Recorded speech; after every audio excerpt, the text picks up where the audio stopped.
pia wao watupatie zile services that are needed.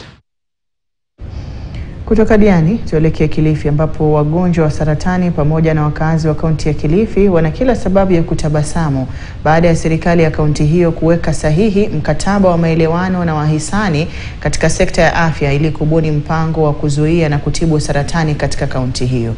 Akizungumza wakati wa kutiwa sahihi kwa mkataba huo, gavana wa kaunti ya Kilifi Gideon Mung'aro alisema mpango huo utaangazia zaidi masuala ya kuzuia pamoja na kutolewa kwa chanjo ya HPV kwa wasichana. Thank you.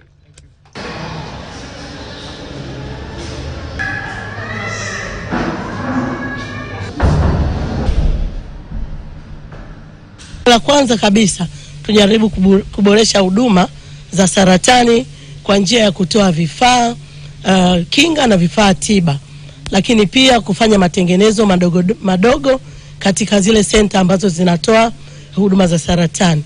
Tunaomba kwamba mradi huu tuweze kutimiza kwa haraka, tupate chanjo za wasichana wetu. Hii masuala ya siku hizi wa mama ndio wameathiriwa sana na mambo ya kansa, tuweze kupunguza hayo, na pia wale ambao tayari wameambukizwa tutakuwa na vifaa vya kuweza kutambua kwa haraka ugonjwa wa kansa na pia kuweza kupatia matibabu ya kuanzisha kupunguza makali, na wale ambao bado haijafika maybe kiwango kikubwa hata itapona.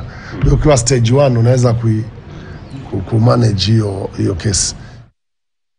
Tukisalia mkoa wa Pwani tuelekea Taveta